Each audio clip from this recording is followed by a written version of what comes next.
Joe Schwieterman, DePaul University. We had a good session today talking about the inner-city bus sector, how it's positioned to grow, how it's coming off a couple of really good years, and charter and scheduled are moving up together. You know, it's just, I'm old enough to remember the bad old days when scheduled service was sort of a mode of last resort. And really, since 2006, there's been a number of really surprising change of events where it's almost become cool to use the bus. And it's affecting all carriers. I mean, Greyhound, Trailways, the discount operators, Megabus, Bolt Bus, all those are seeing just big revenue growth. And I tell you, 20 years ago, you just wouldn't have seen this coming. You know, we call it perfect alignment of the stars. And it's happening. High fuel prices have been good for bus travel. People are seeing a need, especially single occupant driving. Just doesn't make sense for a lot of people.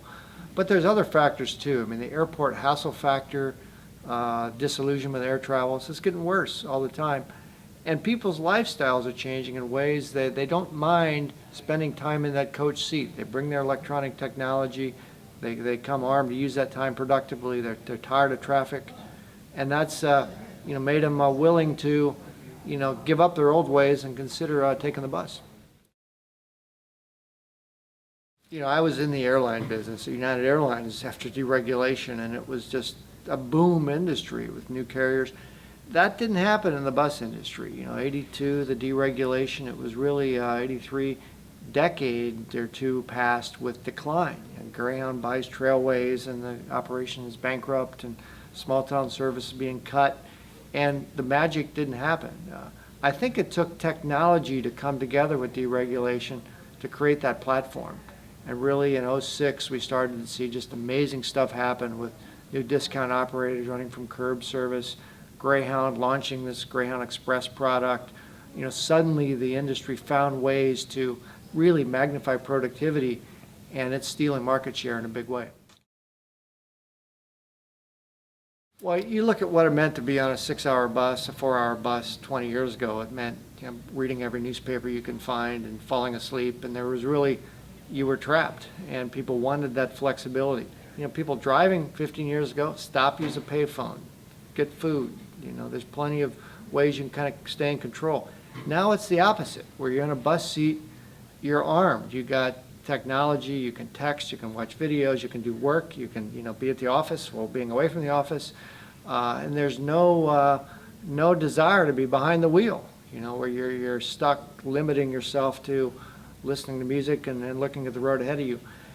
We know that's driving a lot of people to bus travel. It used to be the young, now it's older people as well. You know, 20 years ago, of course, the people with income fled scheduled service, and Greyhound and others made their stay by carrying people who lacked other alternatives. That sector still uses the bus, but young people started taking to bus travel in big ways in the mid-2000s. And now that demographic is spread. You know, we go survey ridership, we call silver surfers, older people that just don't want the hassle of driving. We're seeing families on the bus. We're seeing a lot more men traveling alone, which you didn't see until a few years ago. Out east, we're starting to see what we call the briefcase carrying business traveler, the expense account guy who's on his way to a business meeting. And that sector typically has been very loyal to the airplane and car. But boy, with the fare differences, they're starting to appear. You look at the, let's face it, as exciting as some of the hopes were for rail, just getting new services started is just proving to be really slow. And here in Chicago, we're a case study of that with big hopes and slow implementation. You look at bus, how quickly that can make happen. And commuters with express bus service, we're seeing cities embrace bus rapid transit everywhere. We're seeing them trying to develop commuter routes just because you can offer something trains can't, and that's high schedule frequency and multiple stop service downtown. You're not limited to one station. That's a big plus.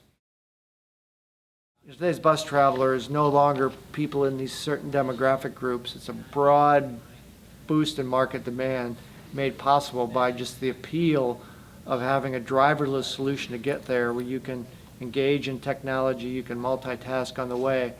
And so we've seen Services that previously specialized in one demographic group, like young people going to college, suddenly now attracting these broad demographics. And I think that's why we're thinking this sector is poised to grow, is that we have national product recognition now. Megabus, Bolt Bus, Greyhound Express, some of the new niche carriers are really positioned to keep growing. We call it a black hole, that we have perfect data on Amtrak.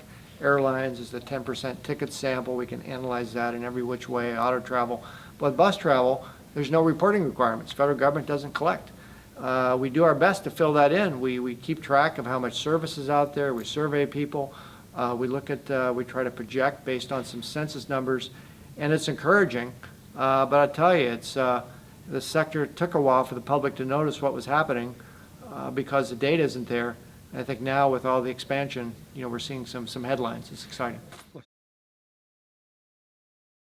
Well, right now it's looking pretty good. I mean, rail travel is stuck. High-speed rail money has stopped flowing. Airlines are facing $107 fuel. They're probably going to see a smaller airline industry this year with full planes but less flights. Auto travel, there's weird stuff happening with the numbers, that people aren't driving as much as we would think, even factoring in fuel prices. So this sector, I think we've measured for 5 years in a row, has been the fastest growing, and we think 2014, that's likely to continue. 2014 should be a good year.